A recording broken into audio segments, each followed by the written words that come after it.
상류층이라고 했는데 그러지는 않고요.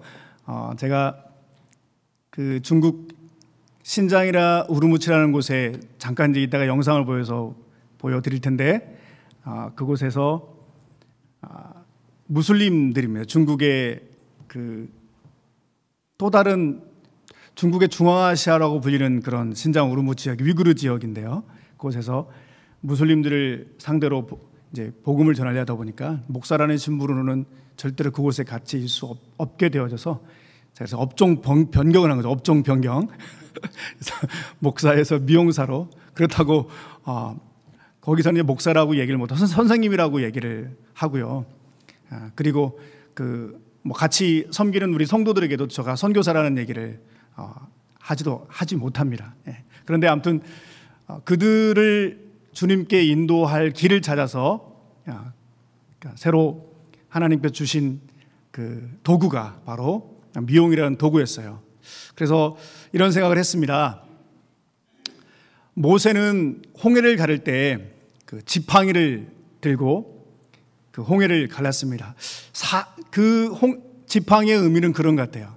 모세가 40년간 나는 이제 그 찬란했던 그 애굽의 왕자의 권위를 다 내려놓고 이게 정말 초라한 광야의 목동으로 내려가서 그의 어깨에 그리고 머리에 있던 모든 힘을 다 내려놓고 이제는 아무것도 할 수 없다라고 그렇게 인정하는 상징인 것 같아요. 그리고 이제는 하나님이 그 지팡이에다가 능력을 부어주셔서 지금 전에 40년은 너의 힘으로 살았다. 그리고 후에 40년은 이게 네가 힘을 다 빼고 나는 아무것도 할 수 없다고 하면서 잡았던 것이 바로 그 지팡이며 그 지팡이로 양을 네가 키웠는데 이제는 앞으로의 40년, 정확히 40년, 모세가 120에 죽지 않습니까? 그 40년은 이제 네가 내 손에 붙들려 이제 쓰임받을 차례라 하시면서 그 상징으로 바로 지팡이를 사용하신 것 같아요. 근데 그 지팡이로 홍해를 가르지 않습니까? 제가 그 땅에 가서 말씀으로 그들의 영혼을 가르고 그곳에 예수 그리스도의 생명을 증거해야 하는 게 맞는데 그러나 대짜고짜 그들에게 말씀을 들이대면 그들이 너무 이제 전혀 그들의 상황이 준비되지 않은 상황이기 때문에 그들의 마음과 하나가 되기 위해서는 그 길이 필요한 거죠. 그래서 하나님께서 제 손에 가위를 들려주셨어요. 빠마로트와 염색약을 지어주셨습니다. 그래서 그들의 마음을 녹여서 먼저 인간 대 인간으로 만나도록 허락하셨고 그리고 이제 말씀의 검으로 그들과 함께 승부하면서 그 미용실 안에서 그 영혼들과 함께 위구르 영혼들, 카자흐족 영혼들, 또 중앙아시아 유학생 영혼들, 한족들과 함께 예배를 드리며 그곳에 교회를 세우도록 하셨습니다. 제가 2016년 8월에 잠깐 쉬러 이제 한국에 나왔습니다. 선교사들이 잠깐 나오게 되면 이제 건강검진을 받는데 그때 뜻하지 않게 저에게 좀 답답한 병명을 듣게 됐어요. 이게 바로 암이었습니다. 혈액암이라는 판정을 받게 됐어요. 그래서 갑자기 안식년을 이제 맞이하게 되었습니다. 그래서 지금 2년째 되고 있는데요.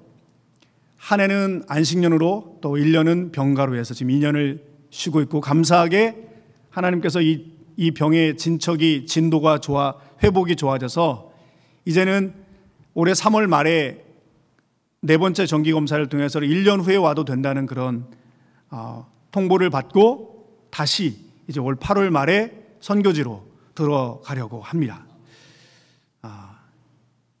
많은 분들이 아직 다 완쾌도 안 되는데 왜 다시 그 길을 가려고 그러냐. 그리고 개척도 할 수 있고 여기 한국에 많은 또 외국인들도 있는데 그쪽 사역을 할 수 있지 않겠느냐라는 그런 말씀을 저에게 해주셨습니다. 그런데 하나님께 부름받은 자의 가장 큰 원칙이 있다고 생각합니다. 그 원칙이 뭐냐면 하나님이 무엇을 원하시냐가 가장 중요하다고 생각을 합니다. 하나님이 가장 원하는 길이 무엇인가를 따라가는 것이 그리스도인이라고 저는 생각을 합니다. 그리고 나는 선교사로 부름을 받았고 그렇기 때문에 하나님께서 나에게 그러면 어떻게 요구하실까라고 기도 계속 하는데 아직 저의 사명은 하나님께서 그 중국 땅을 거점으로 실크로드 상에 있는 그 무슬림의 영혼들을 하나님께서 더 세우기를 원하신다. 제가 선교사로 떠나기 전에 하나님께서 주셨던 제 선교의 표가 있습니다. 그 선교의 표는 바로 실크로드를 라이프로드로라고 하는 그런 구호였습니다. 지난 올해가 들어지면서 다시 하나님이 저를 보내시려고 강하게 밀어넣으시는 느낌을 들면서 매일같이 저에게 주셨던 선교에 대한 구호를 계속해서 외치게 하셨어요. 매일같이 정말 말씀을 묵상하는데 너는 실크로드를 라이프로드로, 너는 실크로드를 라이프로드로, 실크로드를 라이프로드, 이 말씀을 계속 주시면서 저로 하여금 다시 그 땅을 향해서 달려가도록 재촉하셨습니다. 그런데 안타깝게 지금 신장 우르무치는 선교사들이 다 추방이 되었습니다. 약 70여 가정이 있는 그 선교사가 올 초부터 시작해서 지금 마지막 몇 가정 빼고는 다 추방이 되었어요. 그곳으로 갈 수가 없는 상황이 되었습니다. 그래서 이제 저는 다음 사역지가 어디인가를 하나님께 지금 여쭙고 있습니다. 사랑하는 성도님들, 오늘 저와 이렇게 만남의 인연이 있습니다. 이곳에서 불교의 이야기를 하기가 좀 그렇지만 불교를 이거를 옷깃만 씻치는 거 억겁의 인연이라고 얘기를 하는데, 우리가 이렇게 얼굴을 내하고 이렇게 긴 시간, 길면 길고 짧은 시간인데 이렇게 인연을 맺을 수 있는 것은 정말 하나님께서 허락하신 인연이라고 생각을 합니다. 그래서 우리 성도님들 기도해 주실 때 하나님, 그 다음 주성일 선교사에 가야 할 길이 어디입니까? 하나님 보여주십시오. 그리고 가게 해주십시오 라고 그렇게 기도해 주셨으면 감사하겠습니다.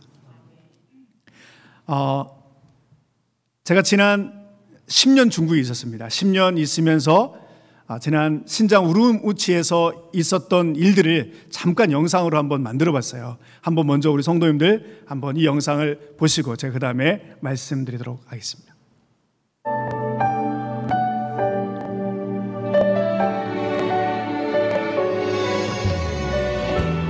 우르무치 기차역입니다. 실크로드의 선상에 있는 그런 옛날에 낙타를 타고 무역을 했던 그런 한 지역이고요. 우르무치에서 가장 높은 홍산입니다. 예, 저기 화면에 등장하는 사람이 접니다. 현지인이 아니라 위구르족이 입고 있는 옷이었고요. 내 아이들을 데리고 중국에 갔습니다. 아이들이 점점 커갔고요. 우리 아이들이 다니는 현지인 학교, 저게 교복입니다. 자, 미용실에서 이제 예배를 드리게 되는데요. 처음에는 한족들과 함께 집에서 이제 교회를 시작했습니다.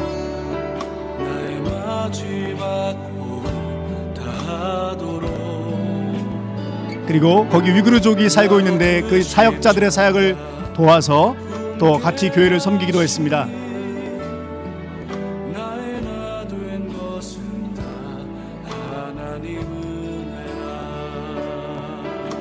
자, 중국 교회 선교사들이 또 와서 함께 그들을 또 섬겨서 훈련했고요. 중앙아시아 유학생들이 신장으로 왔는데 그 유학생들에게 복음을 전하기 위해서 또 저들과 함께 여러 가지 행사를 했고, 저게 세워진 미용실 아닌데 저렇게 부활절과 크리스마스 때게 되면 초청하고 예배드리게 되고요. 그곳에서 이제 성도들이 모아지기 시작했습니다.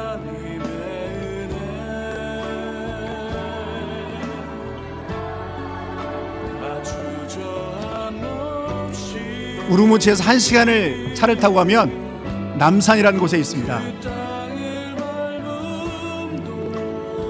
카작족이 살고 있는, 저 유목민이 살고 있는 저곳에 우리 성도들을 데리고 야외 예배를 가기도 했습니다. 양고기를 해먹고 양꼬치를 해먹고,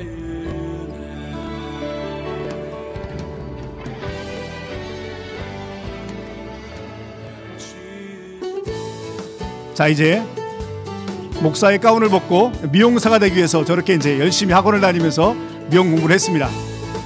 어느덧 미용사가 돼서 중국 미용사들을 가르치는 미용 강사가 되었습니다.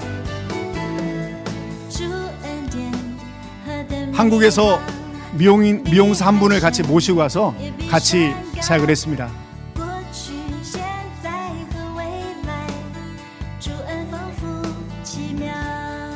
처음에 우리 위구르족, 타직족 우리 자매들을 데리고 아카데미 미용을 가르쳐주는 학원을 같이 또 운영을 했습니다.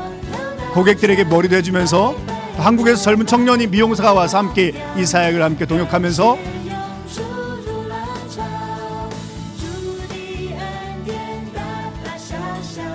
자, 제1기 교육생이 이제 졸업을 하는 겁니다. 타직족 1명, 유구르족 2명의 자매가 미용을 배우고 함께 동역하는 소수민족 사역자와 함께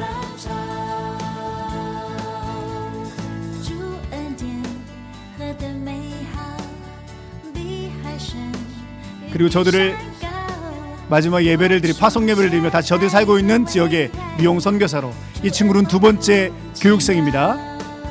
어느덧 그 미용실 안에 그쪽에 있는 민족들이 다 와서 머리를 이제 하게 되는 미용실이 된 거죠. 루마니아 고객도 생겼어요. 캐나다 고객도 있고요. 국제적인 미용실로 하나님께서 상승시켜 주셨습니다.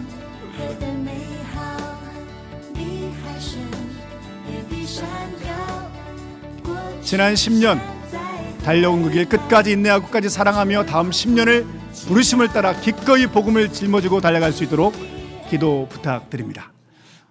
지난 10년 부족한 종을 통해서 그 땅에 영광 받은 하나님께 감사의 박수를 한번 드리겠습니다.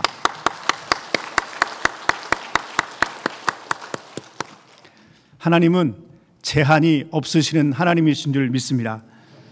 지난 수십 년 우리 남북교회를 이곳에 우리 원로 목사님과 또 우리 성도님들의 피와 땀으로 세워진 남북교회가 이제 정말 하나님의 손에 붙들려 우리 또 유목사님, 또 우리 당회원들, 우리 집사님, 권사님들, 우리 청년들, 우리 어린아이들까지 정말 한마음 한뜻이 되어서 이 마지막 세대에 하나님의 소원을 이 땅 대전과 충청도와 그리고 대한민국과 이제 통일 한국을 더욱 염원하도록 하나님께서 만들어가는 있는데, 통일의 시대에 우리 남북교회가 저 통일 한국을 이루고 그리고 앞으로 저 중국, 아시아, 유럽, 오세아니아, 아프리카 이 모든 지역에 하나님의 교회를 세우고 생명 살리는 그런 복된 교회로, 위대한 교회로 쓰임받기를 주의 이름으로 축원합니다. 이번 섬선교회를 떠나는 우리 귀한 또 장로님, 집사님, 권사님 18분이 가신다고 하셨는데, 이분이 여러분들의 귀한 섬김을 통해서 그 저도라고 하셨나요? 저도 미랄교회 10가구 정도밖에 안 되지만 그곳에서 하나님의 이 대전 남북교회 성도들이 안에 있는 그 예수 그리스도의 크고 놀라운 그 생명력과 사랑이 그대로 증거되어서 그 저도가 정말 하나님의 땅이 되는 놀라운 역사가 있기를 또 주의 이름으로 축복합니다. 예. 죽을 때까지의 소망이 있다면 딱 죽기 전 3일까지만 죽기 전에 3일까지 아프고요. 3일만 아프고 그 전까지 정말 마음껏 주님의 복음을 증거하다가 내가 생명을 다했으면 좋겠다라고 하는 그런 소망함이 있습니다. 또 그렇게 쓰임받았으면 좋겠고요. 그리고 저는 그렇게 사는 인생이 가장 복된 인생이라고 생각을 합니다. 오늘 본문을 보니까 나면서부터 안진뱅이 된 사람이 예루살렘 성전 미문이라는 곳에 앉아서 구걸을 하고 있었습니다. 그 사람의 나이가 몇 살인지 나와 있지 않지만 대충 추정을 해보더라도 남에게 부끄러움을 면하는 것은 일단은 보통 청소년을 넘고 청년을 넘으면 보통 30대 이상이 되지 않았을까라고 추정을 해볼 수 있을 것 같습니다. 그는 나면서 한 번도 일어서 본 적이 없는 그런 사람이었습니다. 당시 유대인의 풍습에 의하면 나면서부터 안진뱅이 된 사람, 그 사람은 저주받은 사람이라고 그렇게 인정을 했습니다. 예수님께 어떤 사람이 찾아와서 예수님, 저 소경된 사람은 무슨 죄를 져서 저렇게 소경이 되었습니까? 라고 물어보는 그런 사복음서의 맥락이 있어요. 그렇다면 나면서부터 병을 가지고 태어난 사람은 어쩌면 하나님께서 아직 해결받지 못한 죄 때문에 그 가문이 저주를 받았던지 어떤 죄에 대한 대가로 벌로 저렇게 주었을 것이라고 하는 그런 생각을 갖고 있는 그런 사회 속에서 태어나게 된 거죠. 그러면 이 안진뱅이는 나면서부터 내가 도대체 무슨 가문의 저주를 받아서 이렇게 되었는가? 그 인생이 굉장히 저주받은 인생으로, 야, 나는 저주받은 인생이야, 저주받은 인생이야 라고 그렇게 살았을 것입니다. 다른 사람들을 만났을 때도 항상 그는 고개를 들 수 없고 나는 저주받은 사람인데, 그리고 남들의 시선도 그를 향해서 따뜻하지 않고 아주 차가운 시선으로 그를 바라봤을 거예요. 어쩌면 그의 가족에게도 미안한 거죠. 일 하나도 하지 못하고 그냥 남이 해주는 도움만 받아야 되고 얻어먹어야 되는 그런 인생을 살면서 그는 어쩌면, 야, 이런 인생 살아서 뭐하냐, 죽고 싶다라고 할 생각을 한두 번 해본 적이 아니었을지도 모르겠습니다. 아무튼 그의 인생이 참 어둡고 깜깜한 그런 인생이었을 것입니다. 그런데 오늘 그 인생의 대전환을 일으키는 한 사람, 두 사람을 만나게 됩니다.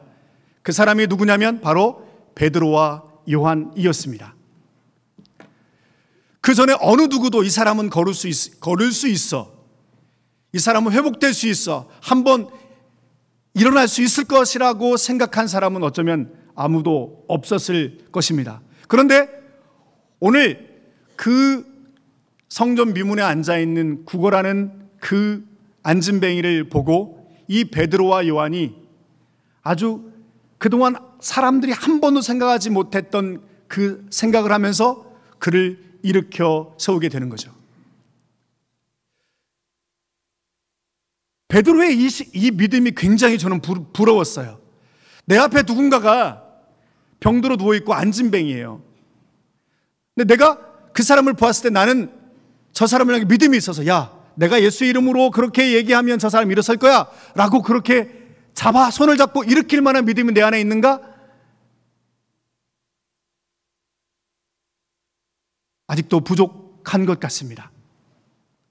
어떻게 베드로와 요한이 그 안진뱅이를 향해서 과감하게 예수 그리스도의 이름으로 외칠 수 있었을까? 우리 어렸을 때 주일학교 다닐 때 이런 찬양을 했던 것 같아요. 금과 은 나 없어도 내게 있는 건 내게 주니 곧 나사렛 예수 이름으로 일어나 걸으라.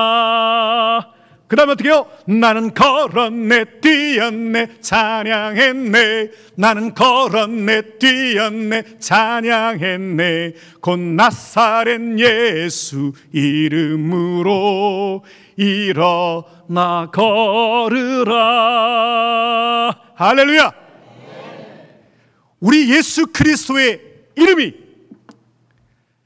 당시에 은과 금이 없어서 세상의 기준과 잣대에 의하면 그 사람은 힘이 없는 사람이고 능력 없는 사람이지만, 그러나 예수 그리스도를 만나고 성령의 능력을 경험한 베드로와 요한에게 있어서 가장 위대하고 가장 능력 있는 그 이름은 바로 예수 그리스도의 이름이었음을 믿습니다. 그런데 어떻게 우리도 여전히 그 예수 그리스도의 이름이 있는데 베드로와 요한은 어떻게 그렇게 우리보다 위대한 믿음으로 그를 일으켜 세울 수 있었을까? 이게 고민이었어요. 생각해 보았습니다. 자, 그런데 제가 이 말씀을 묵상하고 고민하고 기도하면서 깨달은 결론은 뭐였냐면, 이것은 사람이 할 수 있는 일이 아니었다라는 거였어요. 이것은 베드로가 베드로의 능력으로 그 사람을 일으키겠다고 세운 게 아니라, 베드로가 그 영혼을 보았을 때 성령께서 베드로로 하여금 눈을 뜨게 해주셨던 것, 그리고 베드로로 하여금 그 말을 할 수 있도록 그 안에는 예수 그리스도의 능력이 끄집어내도록 그렇게 베드로를 이끌어 주셨던 분은 성령님이라는 결론을 얻게 된 거예요. 내 육신의 생각으로는 베드로가 만약에 생명을 받기 이전에 베드로였다면 그냥 그 안진뱅이에 앉았던 것을 지나쳤을 것 같다고 저는 확신합니다. 왜냐하면 마가복음 9장에 보면 베드로에게 간질에 걸린 아들을 어느 아버지가 데리고 왔을 때 베드로는 그를 치료할 수 없었습니다. 예수님이 화를 냈습니다. 이 믿음이 적은 자들아, 내가 어느 때까지 너와 함께 있어야겠냐 하면서 베드로와 그 제자들을 꾸짖었습니다. 그리고 베드로는 예수님과 같이 있었을 때는 뭔가 예수님이 모든 사람에게 인정받고 있을 때 어떤 제자의 어머니가 찾아와서 예수님 왕이 될 때 우리 아들 옆에 한 자리에 앉혀주세요 할 때 베드로가 화를 내면서 씩씩거면서 그 자리에 내가 앉아야 하는데 왜 치맛바람 이렇게 하면서 베드로는 그 출세욕을 갖고 있었어요. 베드로는 예수님과 함께 있을 때이면서도 겁이 많았습니다.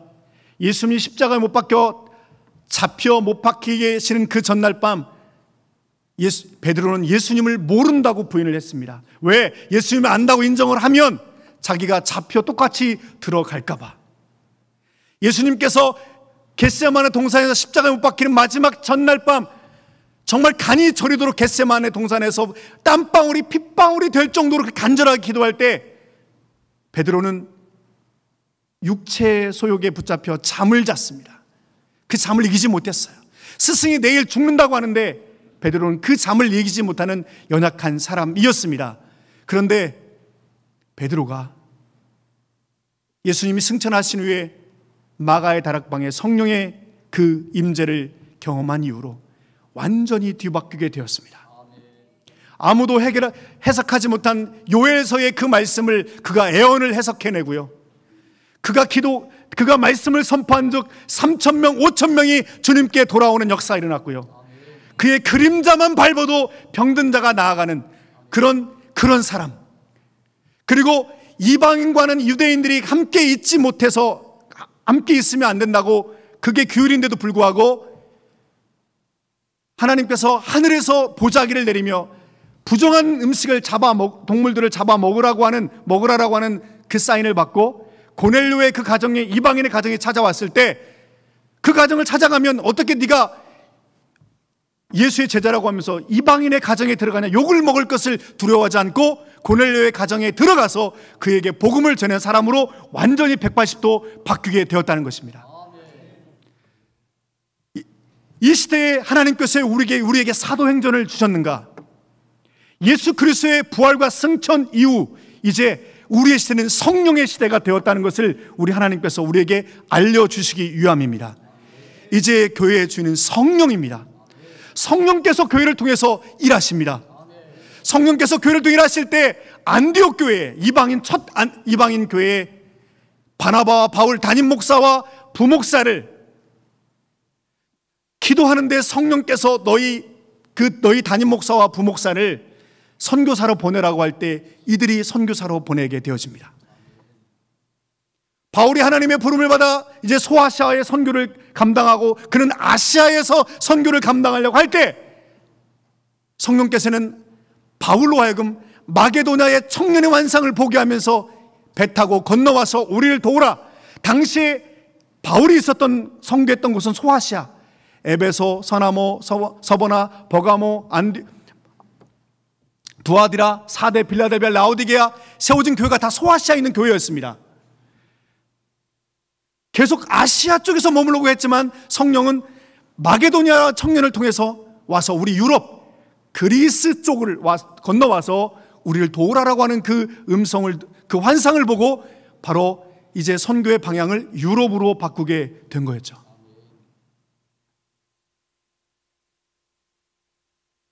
성령께서 교회를 이루어 가시고 만들어 가십니다. 우리 사랑하는 남북교회가 정말 성령에 사로잡혀 있는 교회가 되기를 주의 이름으로 축복합니다. 당회가 있고 조직이 있지만 그러나 조직에 의해서 움직여지는 교회가 아니라 조직이 필요하지만 그 조직은 성령의 역사를 이루는 통로이지 그 조직이 성령의 역사를 방해하는 그런 조직이 되어서는 안 될 것입니다.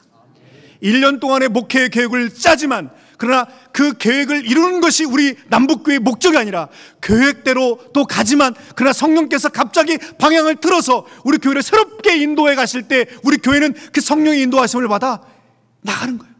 갑자기 어떤 선교지에 도움이 요청이 왔습니다. 사람을 보내줄 수 있습니까? 아니면 재정이 필요한데 도와줄 수 있습니까? 라고 할 때 그때 열어놓는 거예요. 열어놓는 거예요. 그래서 갑자기 어느 한 청년을 그쪽으로 보내야 할 때 그 청년을 위해서 재정을 열어놓고 또 우리 사람들도 필요하다고 할 때 우리 남북교회에 있는 사람들을 성도들을 청년들을 보내주는 거죠. 흘려 보내주는 거죠. 어쩌면 오늘 가는 저도 이번에 섬지방의 그 섬에 누군가가 한 몇 달 정도 있으면서 이곳에서 복음을 전해줄 사람이 필요했어요. 그러면 그 표를 가지고 와서 그 사람이 그곳에 남아서 한 달이고 두 달이고 필요한 대로 그때 이번에 하나님께서 주신 그 성령에 주셨던 그 은혜를 이어서 그 저도에서 그 빈집에서 기거하면서 어쩌면 그 영혼들을 또는 몇 달 정도 더 섬겨야 될 수 있는 상황을 우리 성령께서 허락하실 수 있다는 것을 우리는 염두에 두고 열어놓고 그렇게 사역을 나갔으면 좋겠습니다.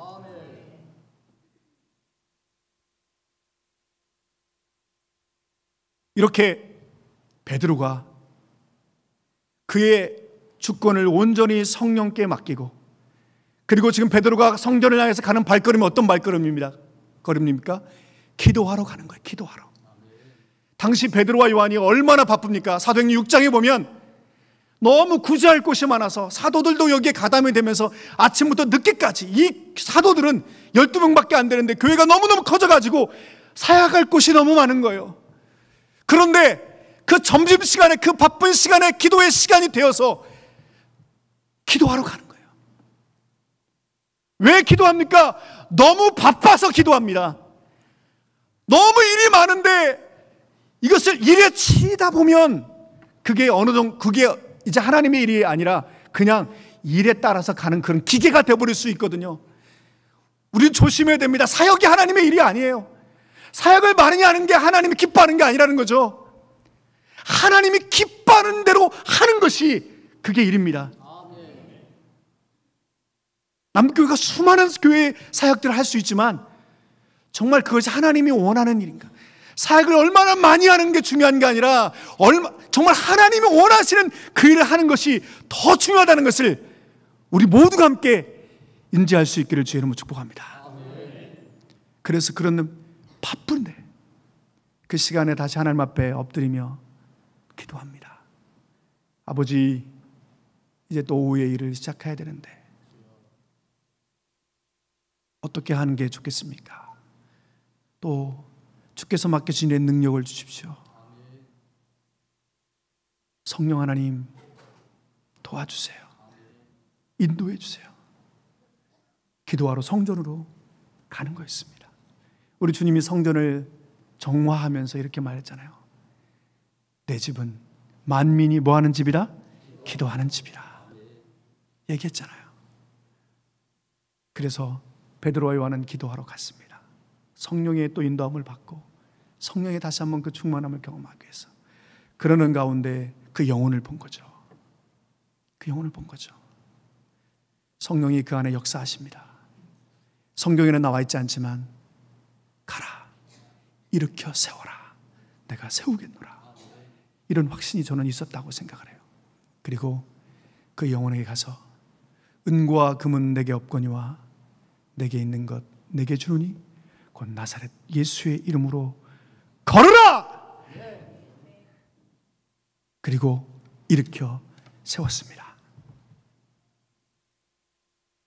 사랑하는 우리 이번에 섬선교를 떠나가신 18분의 우리 귀한 성도님, 한번 손을 들어 보시겠습니까? 이번에 섬선교를 가시는 분들, 예, 감사합니다. 참 귀하십니다.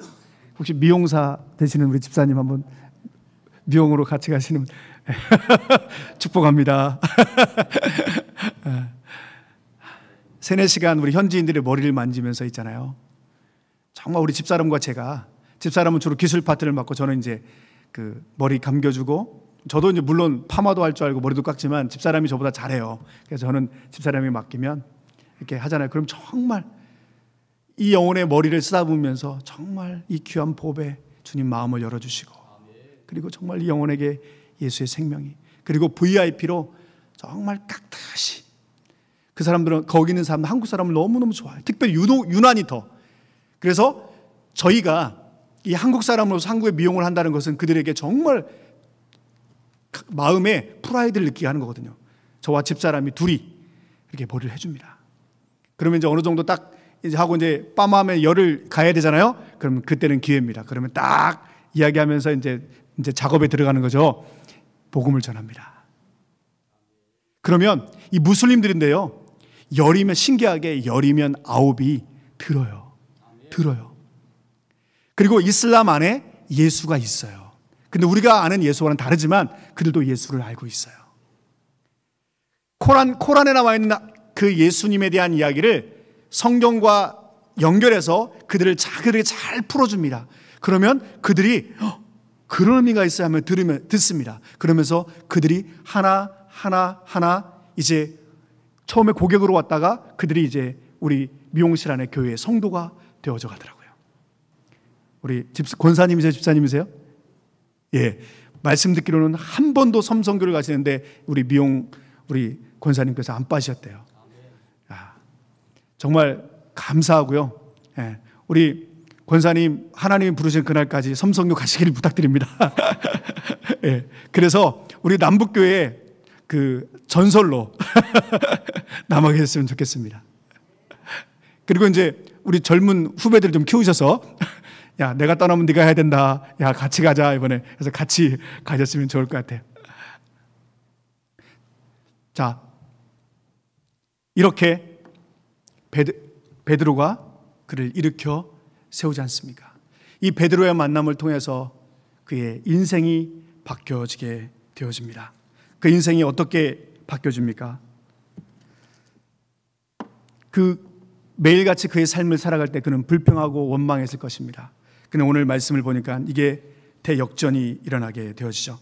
3장 10절에 9절에 8절에 뛰어서서 걸으며 그들과 함께 성전으로 들어가면서 걷기도 하고 뛰기도 하며 하나님을 찬송하니. 자, 이제 그 입술이 저주와 원망했던 그 입술이 무슨 입술로? 찬송의 입술로 변화가 이루어졌습니다. 그리고 저 사람은 저주받은 사람이야 라고 그렇게 다른 사람들이 그렇게 인정했던 그의 인생이 어떻게 바뀝니까? 3장 10절에 그가 본래 성전 비문에 앉아 구걸하던 사람인 줄 알고 그에게 일어난 일로 인하여 심히 놀랍게 여기며 놀라니라. 비방과 저주받은 인생이라고 그렇게 손가락질 받은 그 인생에게 향해서 이제 사람들은 야, 저에게 기적이 일어났네? 야, 정말 놀라운 일이네? 저 사람이 하나님의 치료를 받은 사람이네 하고 하나님을 바라보게 하는 사람으로 이 사람이 바뀌게 되어졌다는 것입니다. 금방 읽었습니다. 그가 한 번도 서본 적이 없던 그가 오늘 본문에 뭐라고 얘기했습니까? 뛰어서서 걸으며 앉은 배가 이제 뛰고 서는 인생으로 완전히 바뀌게 되었다는 것입니다. 그는 한 번도 성전 안에 들어가 본 적이 없습니다. 그런데 오늘 드디어 그가 구걸은 하지만 나도 저 성전에 한번 들어가고 싶다. 얼마나 마음에 유대인의 남자니까 얼마나 그 소원함이 있었겠어요. 그렇지만 그럴 수 없었잖아요. 근데 오늘 베드로와 요한을 만나 예수 그리스도의 이름으로 그는 이제 성전 밖의 사람이 아니라 성전 안의 사람으로 완전히 대변화가 일어나게 된 것입니다. 저는 이거를 이렇게 한번 표현해 봤습니다. 이 사람의 인생, 오늘 베드로와 요한을 만나 이 사람의 인생의 변화를 구걸 인생에서 대박 인생으로 바뀌어진 것입니다. 우리 예수 그리스도의 이름이 이 땅에 살고 있는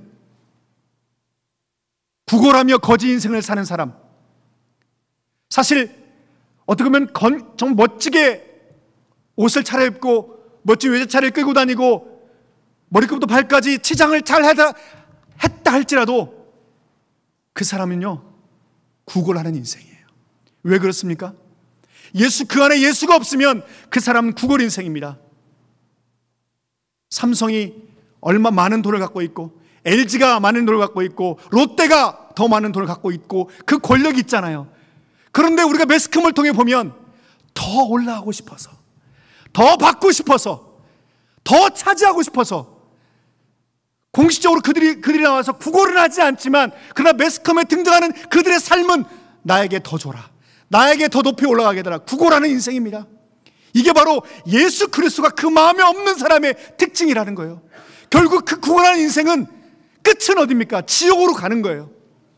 그 안에 진정한 생명과 소망은 없습니다.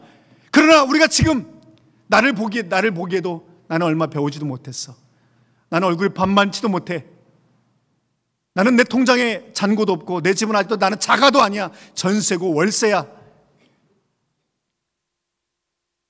이렇게 내 자신을 어쩌고 보면 사회에서 한 기준에 의해서 나는 평균 이하라고, 어쩌면 내 자신을 나는 왜 이거밖에 안 되지? 예수 믿어도 이거밖에 안 되지? 라고 내 자신을 평가절하하며 사시는 분들도 계실 거예요. 그러나 아닙니다. 오늘 베드로와 요한이 우리에게 분명하게 말씀해 주지 않습니까? 그리스도인이라 하면 은과 금이 우리의 정체와 우리의 능력을 주는 것이 아니라 정말 내 안에 있는 예수 그리스도가 되게 하는 삶을 살아가느냐, 그리고 그분이 능력으로 나타나느냐 안 나타나냐가 우리가 그리스도이냐 아니냐를 판가름하는 기준이라는 것을 명심하시길 바랍니다. 그런데 내 안에 그리스도가 되도록 만들어주는 그 능력의 근원은 바로 성령님이시라는 겁니다. 사랑하는 우리 성도님들, 성령님을 갈망하십시오. 성령님은 인격적인 분이십니다. 고린도전서 3장 16절, 너희가 하나님의 성전인 것과 하나님의 성령이 너희 안에 거하신 줄 알지 못하느냐라고 말씀했습니다. 하나님의 성령은 항상 내가 예수 그리스도를 믿은 이후로 내 안에 있지만, 그러나 내가 인격적으로 그분을 인정해드리지 않고, 왕으로 인정해드리지 않고 내 의지와 내 뜻으로 살아갈 때 성령님은 우리에게 역사하실 수 없습니다. 그래서 우리는 매일같이 순간순간 이렇게 얘기해요. 성령님, 저를 다스려 주세요. 성령님, 저를 도와주세요. 성령님, 어떻게 해야 할까요? 하고 성령님을 계속 인정해드리며 칭찬해드리며 영광 돌리며 이렇게 자꾸 성령님을 인정해드리시길 바랍니다. 그리고 성령님이 기뻐하시는 그 환경을 만들어 주십시오. 환경을 만들어 주세요. 목사님 신방 오시려면 어떻게 해요? 우리 성도님들, 그동안에 묵었던 때들, 한 일주일 전부터 신방 오시면 그냥 철수세미로 화장실부터 구석구석, 그리고 뭐 한 번도 떠들려 보였던 그 TV 밑에 그거 거기까지 목사님 보지도 않는 그걸 들여다가 닦기도 하고 그러지 않습니까? 그리고 신발장도 딱 닦고 신발도 깨끗하게 정리해놓고, 예? 그리고 옷장 구석구석 다 끄집어내서 집안 한번 다 뒤집으면 대청소하잖아요. 목사님 맞이하려고, 목사님 오셔서 우리에게 축복기도 받으려고, 그 말씀을 받으려고 그러지 않습니까? 자, 우리 성령님이 나로 하여금 역사하도록 만들려면 성령님이 기뻐하는 환경으로 우리를 그렇게 만들어가야 해요. 그럼 성령님이 기뻐하는 환경이 무엇이겠습니까? 하나님의 말씀을 사모하십시오. 말씀을 예배 때만 보지 마시고 아침에 일어나서 또 일하면서 계속 사모하시고 말씀을 보면서, 그리고 그 말씀을 붙들고 무슨 뜻이죠? 어떻게 살라는 거죠? 하고 깨닫게 해달라고 기도하시는 거예요.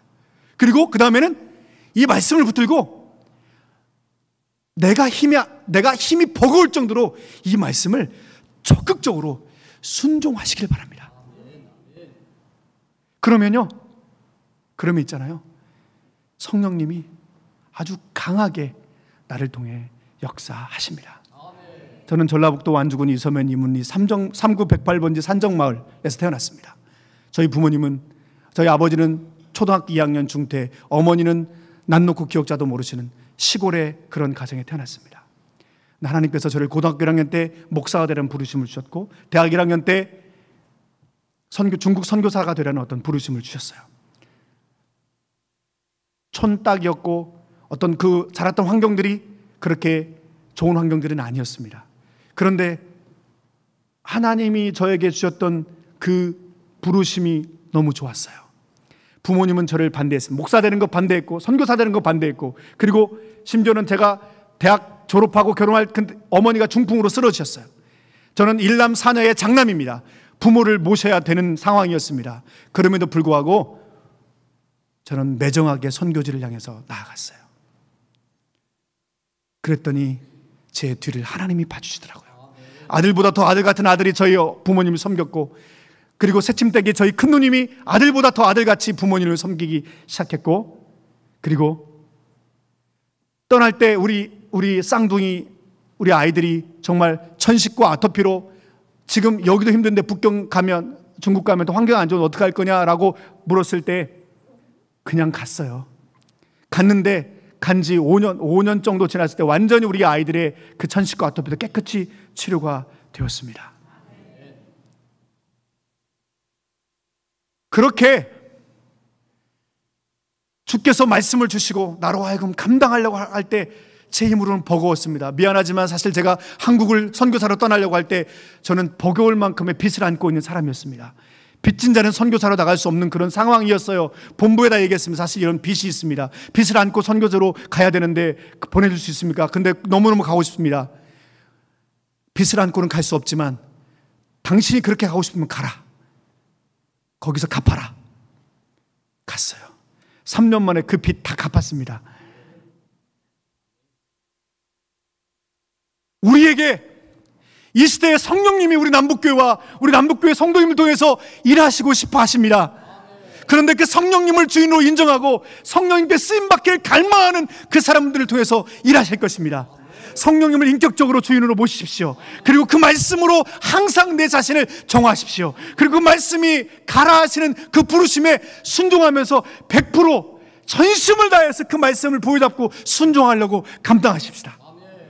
그러면 우리 성령님이 오늘 베드로와 요한을 통해서 그 영혼을 일으키시고 그 구걸 인생을 대박 인생으로 바꾸신 그 성령님께서 오늘 우리 남북교회와 이번에 또 섬성교를 떠나는 우리 성도님들 통해서 그 저도라는 섬을, 그리고 이 대흥로에 있는 이 영혼들, 그리고 이 대전에 있는 영혼들 그렇게 변화시켜 주실 줄 믿습니다.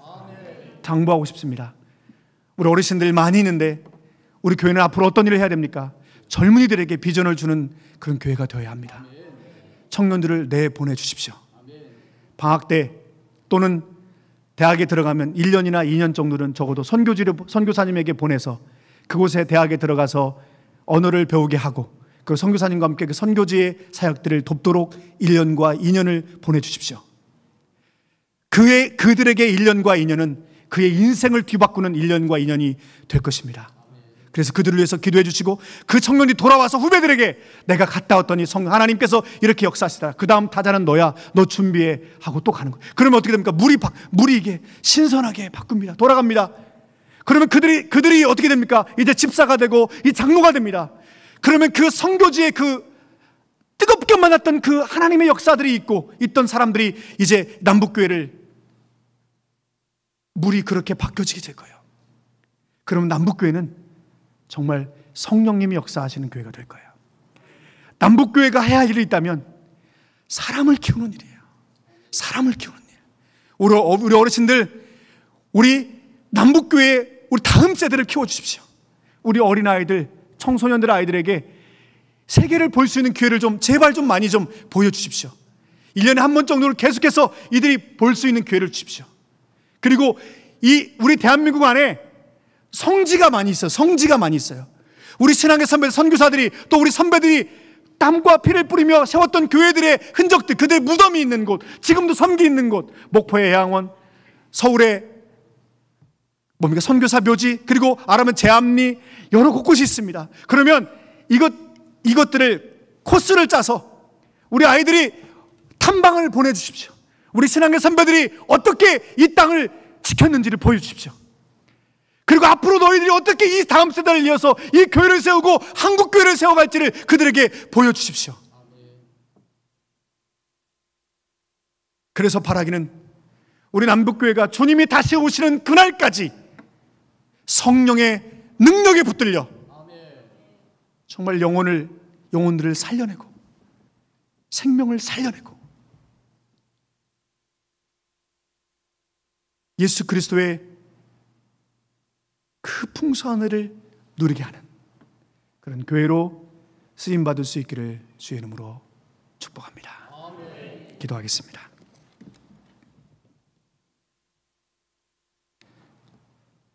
사랑의 주님, 감사합니다. 사랑받을 수 없는, 이미 죄로 인해 저주받아 아무런 자격이 없는 우리를 당신의 아들 예수 그리스도를 보내주셔서 물과 피를 흘리시고 하나님의 자녀 삼아주신 그 은혜 너무너무 감사합니다. 만약에 사형수가 죽을 날을 받아놓고 있다가 누군가 대신해서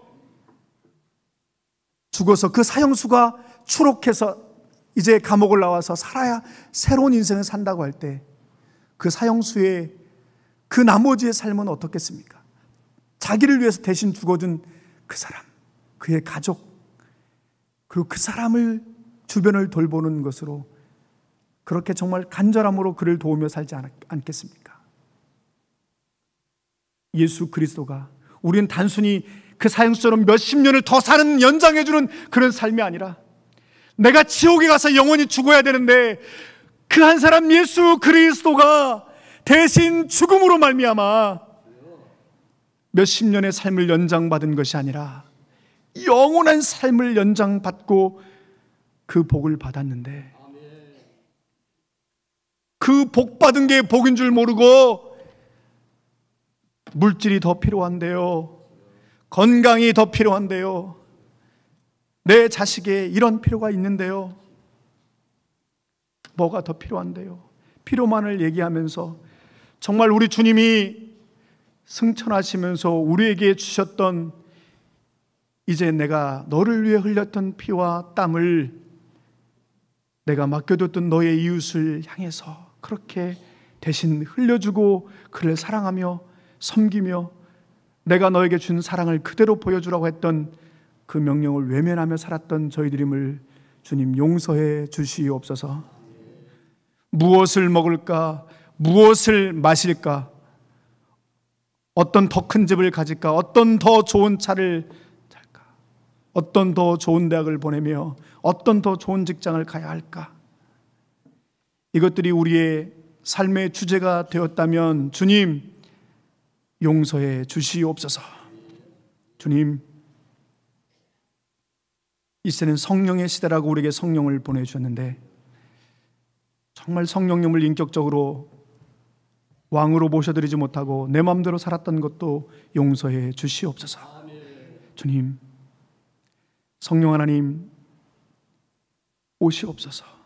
다스려 주시옵소서. 그리고 우리 안에 있는 예수 그리스도의 그 능력이 능력으로 여겨지며 우리 안에 주신 그 예수 그리스도의 능력이 우리의 이웃과의 삶을 통해서 정말 능력으로 나타나는 그런 능력의 주인공으로 우리를 쓰임받게 하여 주시옵소서. 하나님 사랑하는 우리 남북교회 이제 7월 16, 17, 18 18명의 하나님의 사람들이 저도를 향해서 갑니다.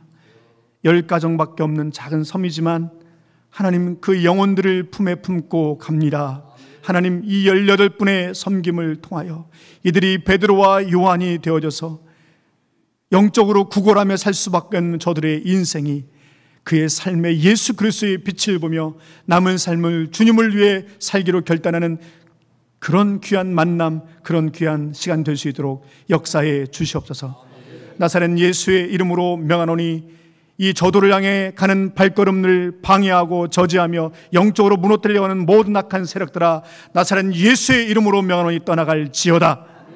그 땅 가운데 예수 그리스도의 그 거룩한 영광이 그 저도를 뒤집는 역사가 있게 될지어다. 하나님 감사합니다. 우리 남북교회를 통해 자라나는 우리 유치부, 유년부, 중등부, 초등부, 중등부, 고등부 청년들, 하나님 이들이 성령을 그 마음에 담고 성령의 사람으로 앞으로 이 남북교회의 다음 세대를 다음을 이어가며 그리고 이 나라 민족의 다음을 이어가는 그런 위대한 일꾼들로 하나님 세워주시고 우리 어른들의 역할, 그들로 하여금 정말 하나님의 역사를 맛보도록 그 길을 열어주는 역할인 줄 알고 마음껏 그들을 후원하며 마음껏 그들을 기도하며 마음껏 그들을 보내는 우리 귀한 성도님들 될 수 있도록 인도하여 주시옵소서. 예수님의 이름으로 기도드리옵나이다. 아멘.